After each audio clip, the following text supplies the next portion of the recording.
We'll continue this week with Deuteronomy 21.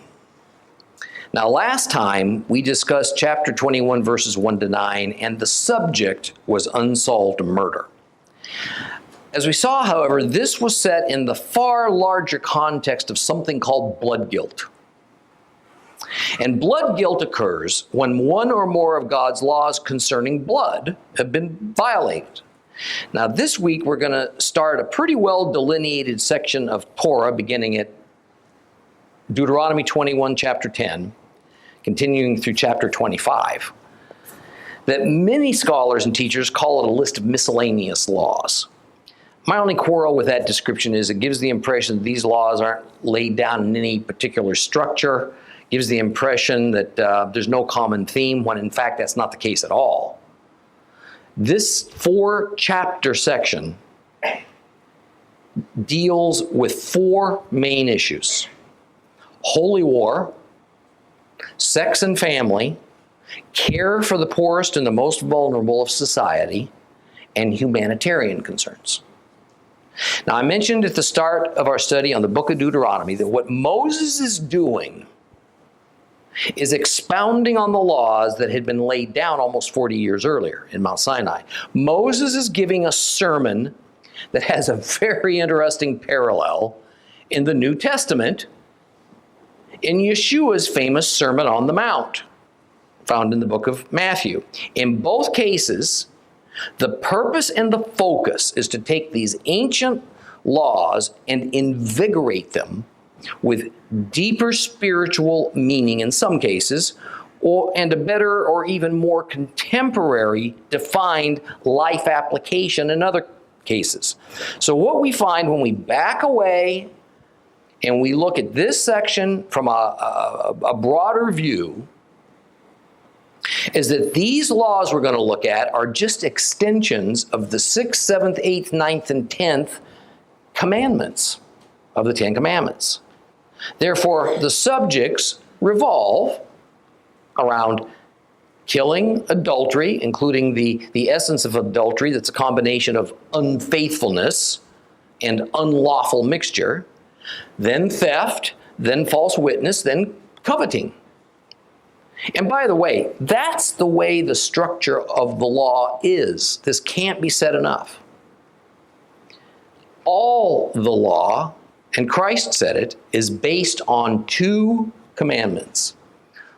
Love God with all your mind, heart, and being, and love your neighbor as yourself. On top of that, then is built the 10 Commandments that tells you how to bring that about. What does that mean? What does that look like? Then the remaining 603 laws, at least traditionally, that's what it is that we see in Exodus, Leviticus, and Numbers, and then some of it's repeated and modified a bit in Deuteronomy, are built on the 10 Commandments. You can take every commandment, every law, and bring it right back and connect it to one of the 10 Commandments. And all the 10 Commandments are connected to either love your God with all your heart, all your mind, and all your soul, or love your neighbor as yourself. That's the structure. Now, the focus of today's lesson, then, is going to be mainly marriage and family law. And the first thing we're going to deal with has to do with the marriage of a woman who's been captured in a war. Now, this would be a good time for me to remind you that the subject matter of Deuteronomy 20, which was holy war, continues on to Deuteronomy 21. And that any kind of war, by definition, deals, of course, with the killing of human beings. Here's the thing to understand as it concerns God-ordained warfare called holy war. Killing done under the rules he's laid down is justified. It's acceptable to him, all others not. It's not murder. If a person kills according to the rules, and therefore the killer, a soldier, will remain at peace with God. Killing outside of the rules of holy warfare that God has ordained is not justified. And therefore it brings that soldier, that person, as well as his community and even the land, blood guilt. So let's read Deuteronomy chapter 21:10, and we're going to read on to the end of the chapter. Deuteronomy chapter 21, beginning at verse 10. If you have a complete Jewish Bible, you'll find it on page 220. If you don't, I don't know where it is. Except that it's after Numbers.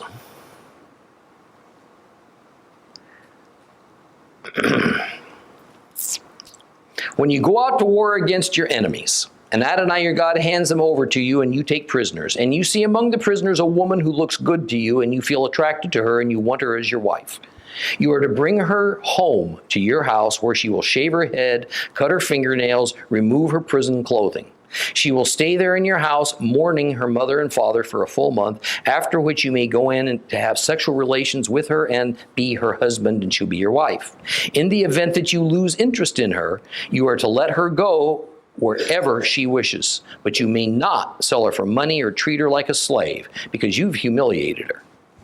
If a man has two wives, the one loved and the other unloved, and both the loved and unloved wives have borne him children, and if the firstborn son is the child of the unloved wife, then when it comes time for him to pass his inheritance on to his sons, he may not give the inheritance due the firstborn to the son of the loved wife in place of the unloved one, who is in fact the firstborn.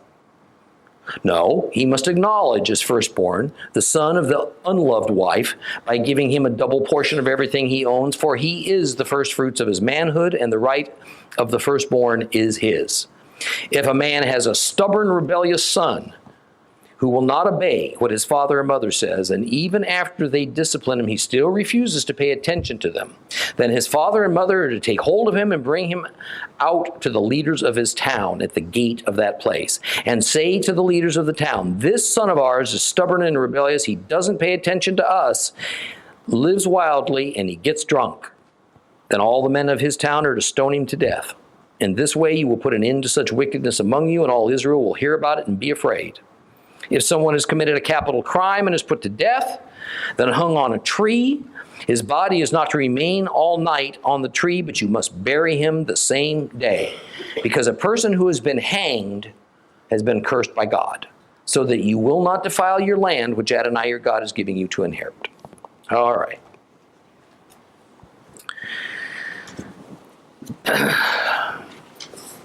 While our previous two lessons dealt with the responsibilities of Israeli public officials, this changes course. Now we deal with private individuals, and we deal with families and with their neighbors.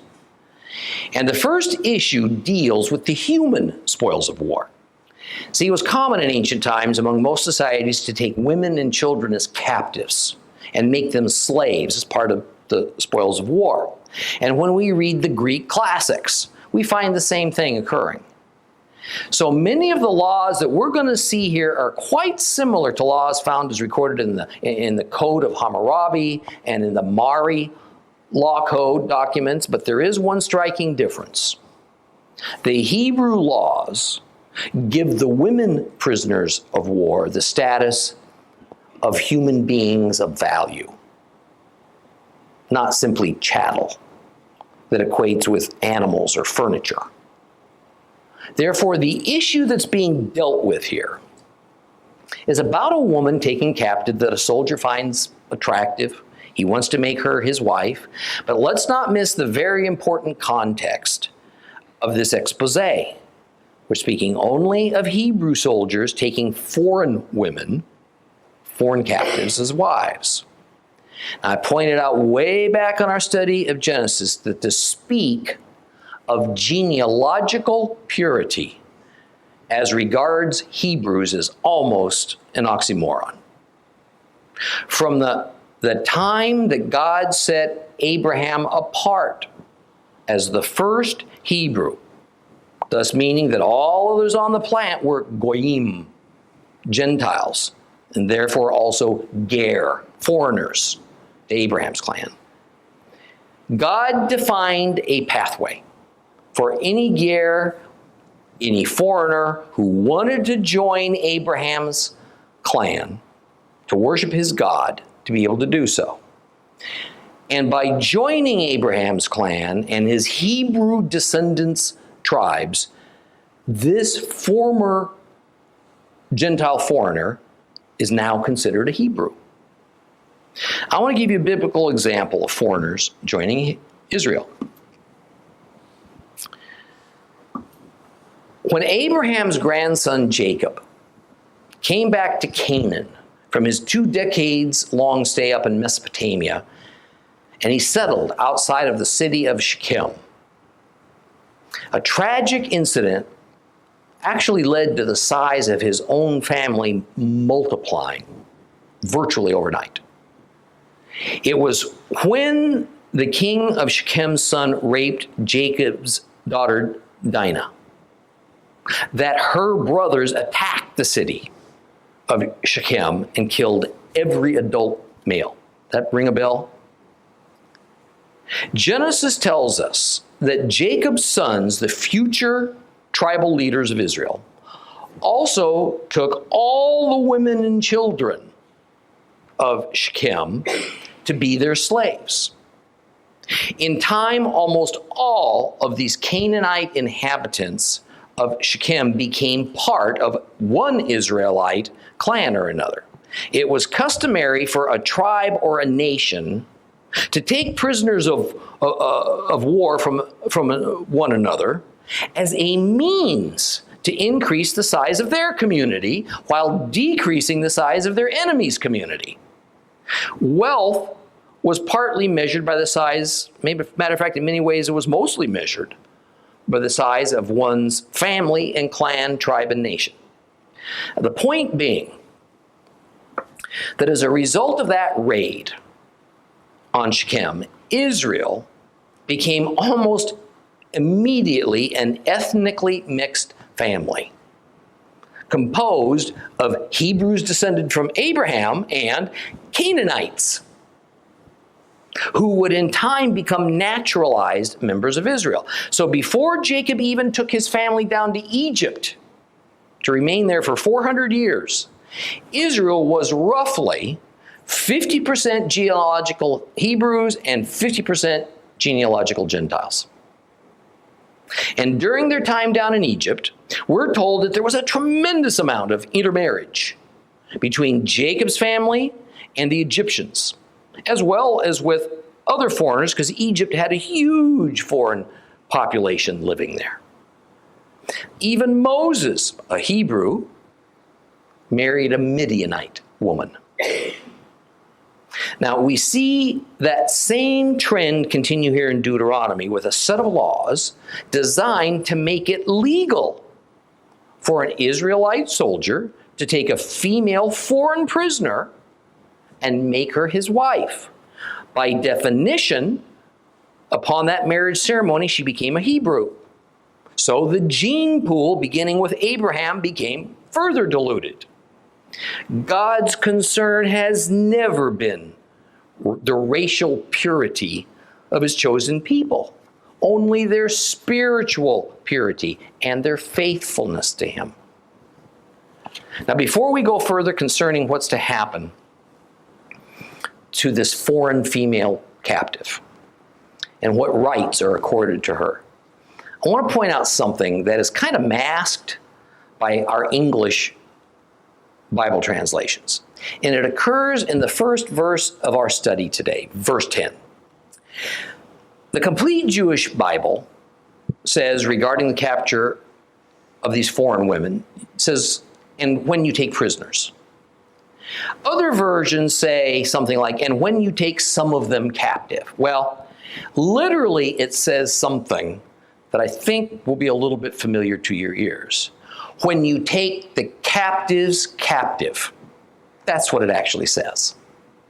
And if you're wondering where you might have heard that before, listen to Ephesians 4:8. This is why it says after he, Jesus, went up into the heights, he led captivity captive, and he gave gifts to mankind. Now this phrase, he went up, what could it mean if not that he first went down into the lower parts, that is, of the earth? Last time I explained to you that according to both the Old Testament and New Testament, there existed such people that we call saints, even before Christ was born. These Old Testament Hebrew saints were those who died trusting God and living in Torah, who had faithfully followed, and by that I don't mean perfectly followed, the sacrificial system. So they died in a righteous state in God's eyes. These Old Testament saints didn't go to heaven. They went down to Abraham's bosom, the name of one of two chambers for departed souls that exist under the earth, the other being called in Greek Hades, a place of torments. Yeshua also referred to Abraham's bosom when he was up on that cross as paradise. Now, the Hebrew saints of old remained captive. The phrase in Ephesians 4 that speaks of how Yeshua led captivity captive is an odd one. I think we've all struggled a little bit to make any sense of. Well, here's another case that whereby studying the Torah makes the question much more easily resolved. In Deuteronomy 21:10, we have the same phrase, and it means the same thing as it means in the New Testament. And this odd-sounding phrase is just the result of Hebrew word structure. Yes, the New Testament documents, including Ephesians, were written in Greek. However, always remember, this is Hebrew thought coming from a Hebrew culture, and it's Hebrew phraseology. Much of it taken, by the way, direct from the Old Testament that's being transmitted to us. It was simply written down, and accurately for the most part, in Greek. Therefore, what is meant in Ephesians 4:8 is that these Old Testament saints called captives, which they were, who'd been held safely, but they couldn't get out, so they were indeed captive.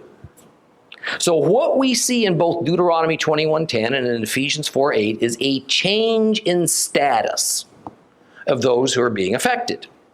In Deuteronomy, these Gentile women are having their status changed from being free Canaanites to being captive prisoners of Israel. And some of the women will eventually marry Hebrew men, and they will lose all of their Canaanite identity.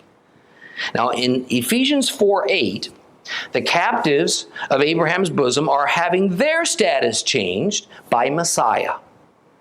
They're going from being citizens of a holding area that is not in heaven, but it is in a godly place, to being citizens of heaven in the very presence of God.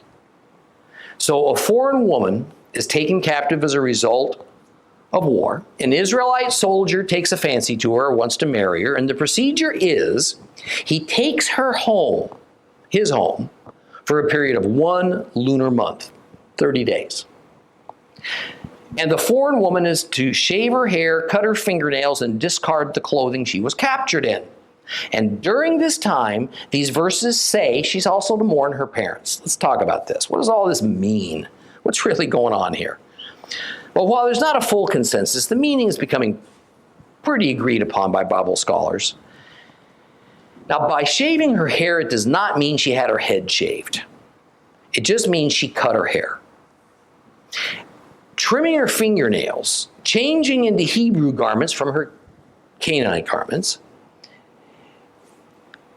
is a process of changing her identity from Gentile to an Israelite. Each culture had a more or less unique hairstyle and clothing style, and just like today, the women usually decorated their fingernails.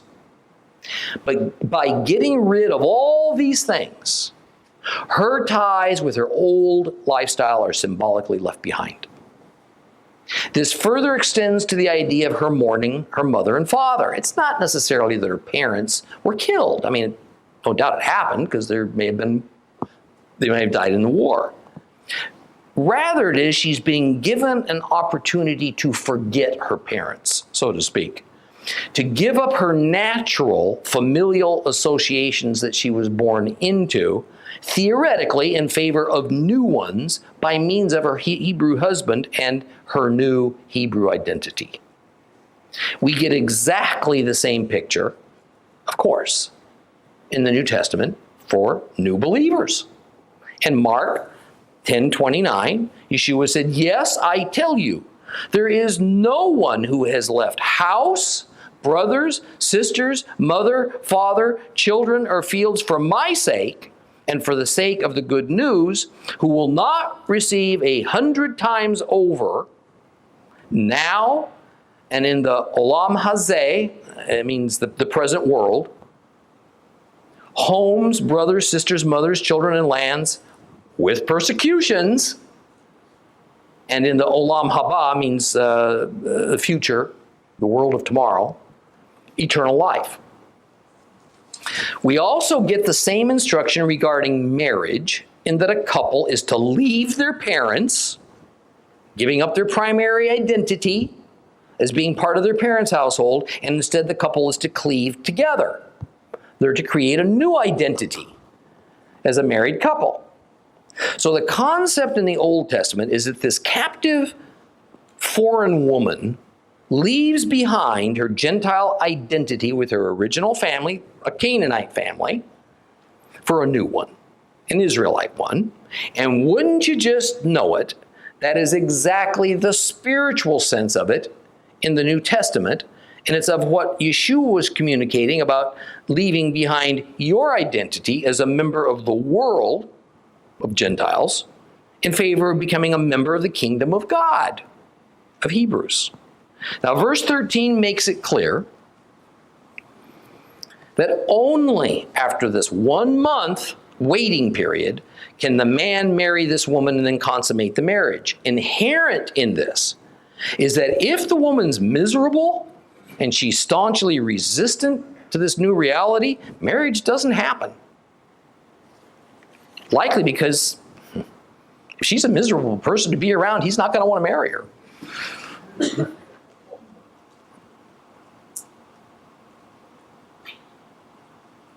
Therefore, as it says in verse 14, if the man changes his mind before the end of 30 days and decides he didn't want to marry this foreigner, she's to go free.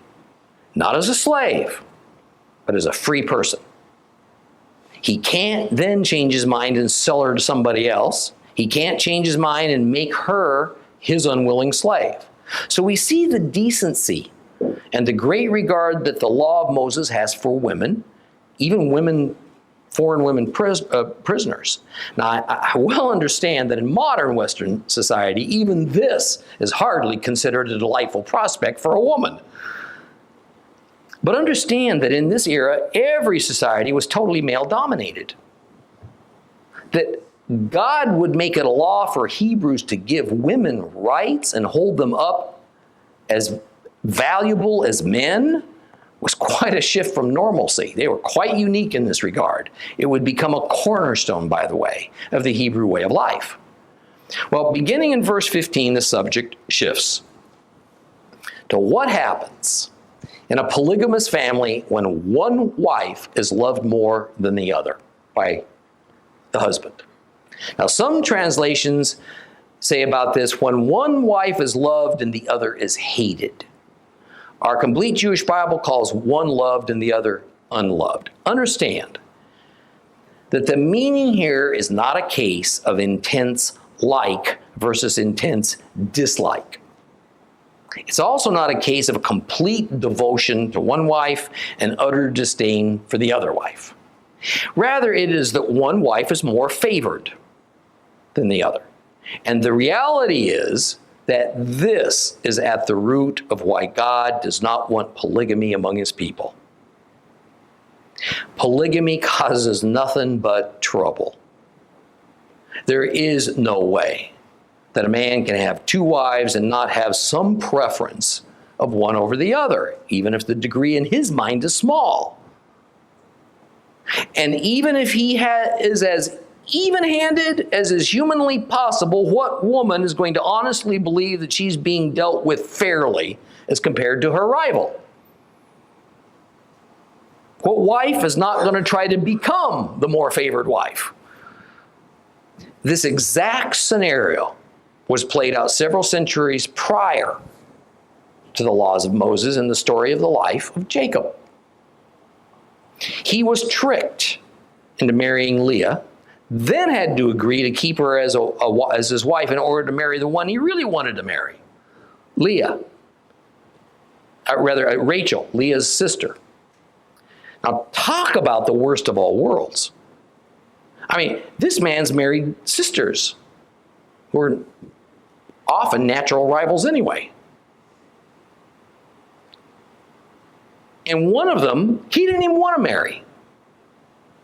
Naturally, he loves Rachel more than Leah, and this causes big problems in Jacob's household. It's not that he didn't love Leah, but his affections were far more towards Rachel, and it must have been pretty obvious.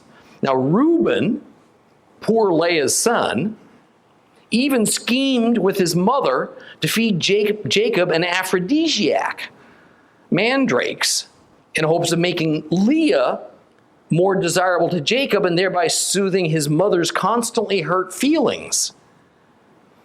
But the issue of multiple wives gets even more complicated once it gets to be time to pass on the family inheritance to the next generation. The next couple of verses then envisions a very typical problem among a polygamous family. A father is instinctively going to want to give the firstborn rights to the son of his favored wife over the son of his less favored wife, even if the less favored wife's son was born first. Again, the prime example of what can happen is with good old Jacob. And in fact, I begin to think he was born to be an example. Indeed, his firstborn son was Reuben, the child of the less favored wife, Leah. So even though it was for what seems to be a legitimate reason, Reuben was passed over. And the firstborn rights were given to Joseph, Jacob's 11th child. But he was a son of his favored wife, Rachel. By custom and tradition, it was the wrong thing to do. And here in verse 16 is the explicit statement that a father must not pass over the eldest son, even if he's the son of the least favored wife. But Jacob, he did exactly that. Now, we don't have to work very hard to conjure up a mental picture of all this, do we? In our era of divorces being common, and the standard inclusion of stepchildren in what sociologists now call blended families, dividing up one's attention among these children of different fathers and mothers is tough enough. But dividing up the inheritance? That really gets dicey. It's nearly impossible to please all involved or for all to feel that the division was fair. Now, another connected subject is dealt with beginning in verse 18. It's what to do with the matter of a wayward son. Put another way, what is to be done with a rebellious and defiant male child? And the next few verses answer that question. First, the rebellious son is defined as one who does not obey his mother and father even after they've tried to discipline him in all the standard ways. Second, it is that the mother and father must agree. Both of them must agree together. Something serious has to be done about this. Third, they essentially turn him over to the civil authorities now. Now, if the civil authorities think that this son is a particularly worthless son, the Hebrew expression for this is a glutton and a drunk, then he's stoned to death. Now, does that sound a little severe to you? It sounded pretty severe to the rabbis too. The rabbis decreed that the punishment was so severe that they made rulings that required such an extreme and unlikely set of circumstances to unwind in order for this rebellious son to be executed that it really never happened. In fact, we won't find a single case of it in the Bible, of parents turning over their defiant son to the elders to be executed. Basically, this law was only used as a means to strike fear into an incorrigible child. You know, kind of like I'm sending you off to a military academy. The noted Bible scholar J.C. Maxwell made this observation on this subject of rebellion and disobedience, and I want to share it with you, and I hope you have the ears to hear. When a person, a Christian, is confronted with his own disobedience to biblical commandments, he or she is more likely to hear and sneer than to hear and fear. Why is that? The church body lacks discipline. The greatest deterrence to sin in a society is that the people love God and fear him by means of obeying his commands. Love without fear is but mush. Fear without love is simply legalism. Only the two together in proper balance will bring about the obedience required by God. That's a pretty good statement. I want to point out a couple of things about the procedures with the disobedient son, then we'll move on quickly to the next topic. Notice that the parents must agree. The mother has equal weight with the father in this matter, showing just how unusually powerful a mother was in a Hebrew family as compared to most others in that era. And I think today there's not much more powerful thing in this world than a Jewish mother. And next, this is not a matter that the parents have made a decision that their child should die, so they bring their son to the elders for execution. Execution is just the maximum allowed sentence that can be imposed, and other remedies are typically available and preferred. The point is, the parents would not be the judge and jury. They simply brought a particularly hard case to the town's court, and the courts investigated, and the courts made a judgment on the matter of how best to deal with this problem child. Now, further notice that it is the men of the town who theoretically will stone this rebellious child to death. The parents are not asked to be involved, of course, due to the many other principles that have been set down by God about what can be reasonably expected between parents and their offspring. We also see the Lord's purpose behind this harsh consequence that he orders in verse 21. And here's the purpose. Thus you will sweep out evil from your midst. All Israel will hear it and they'll be afraid. Now, I'll tell you, totalitarian societies know all too well how to utilize fear to control people. Fear is the main tool used to one degree or another in virtually every society that I'm aware of to maintain order. From a biblical point of view, fear of the consequences of doing wrong is not only a good and healthy thing, it's indispensable. The difference between the type of fear that God is ordering versus that brought about by totalitarian societies is that in the one case, actual evil is being fought and purged from the community, in the other, evil is being wrought upon the community.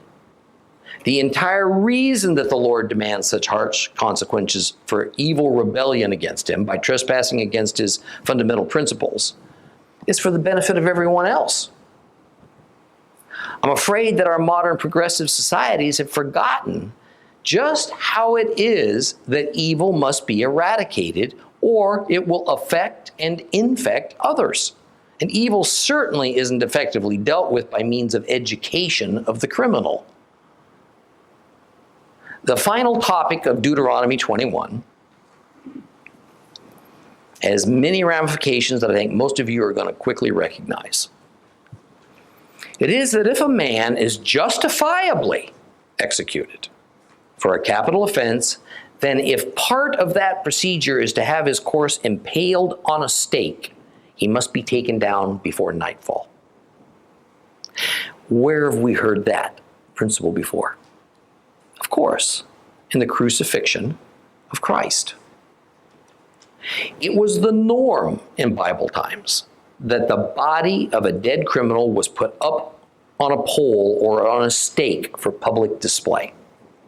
It was intended to act as a rather gruesome reminder of what happens to a trespasser of the law.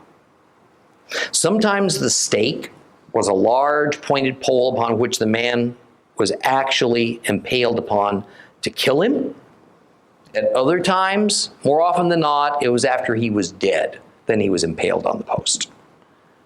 However, the hung on a pole or stake phrase doesn't indicate that the means of his being placed there was necessarily impalement. Two things about this. First of all, important, hanging in the Bible does not mean strangulation by the neck at a gallows. The Hebrews didn't employ hanging by the neck. Second, more often than not, the corpse had his arms tied to a crossbeam, which was then mounted at the top of the pole that was located beside a roadway, some other very visible place. Impalement of the body was not the usual or customary method, but it did happen. Now, proper and respectful treatment of the dead, even of a criminal, was the norm for Middle Eastern cultures. There were exceptions, of course. Here the Lord does not try to discourage the practice. He doesn't try to stop the hanging of a corpse of a criminal in a public place. Rather, it is that at the end of the first day of his death, enough's enough. He's to be taken down and he's to be buried. Further, the criminal's body can't just be thrown over a cliff, can't be laid out to rot for scavengers to do what scavengers do. Rather, the body has to be buried at the end of the same day of his execution. That's the rule. Now, what this final verse tells us is that while respect for the dead is appropriate, there is a spiritual reason for this treatment of a corpse. It is that to not bury that body is an affront to God. If the body is not buried, then the consequence is that the land itself will be defiled. What does this remind you of that we just studied this past week? Blood guilt. The principle I stated at the outset of our lesson is that to kill a man is not automatically wrong, but one's to follow God's procedures to determine if death is appropriate or not. And if it is appropriate, how the killing is to be carried out. It matters. And now this instruction is all about the treatment of a dead criminal's body.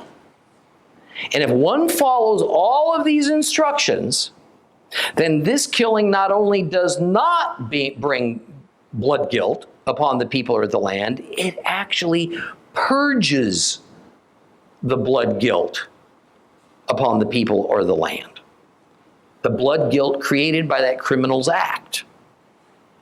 But if the instructions aren't followed, even if the accused is fully guilty, then even his justifiable killing brings blood guilt upon the community and the land. I want to bring today's lesson to a close with this parallel between the statements about Yeshua's death on the cross and these statements here about being hung on a pole. First of all, let's look at the statement in Deuteronomy 12:23. There it says, because a person who has been hanged has been cursed by God. By definition, and many translators add the words, being hanged means being hanged on a pole because, like I said earlier, there was no hanging by the neck until dead in Hebrew society. And before we go to the New Testament, I want to be very clear about what this is saying.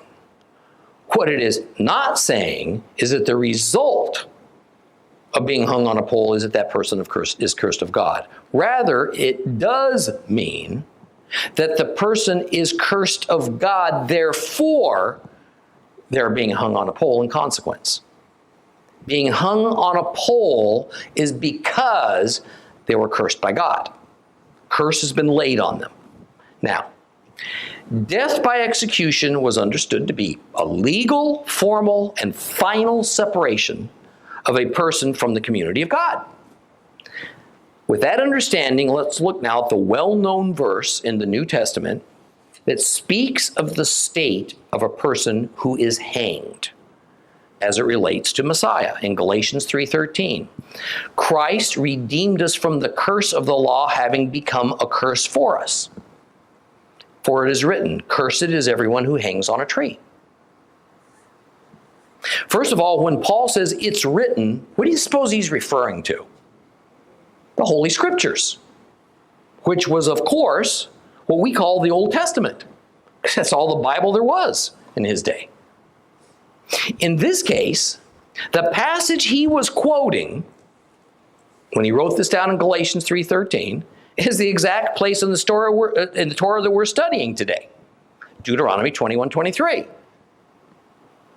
The Jews of Paul's day fully understood the dramatic and forceful statement he was making, even if they didn't fully understand all the spiritual and redemptive implications of it. Christ took upon himself the curse of the law, which is the penalty of death, in both the sense of physical death and spiritual separation from the Father, as a redemption payment for us, so that we don't have to face that curse. I want you to listen very carefully, please. I want you to store this away in your memories.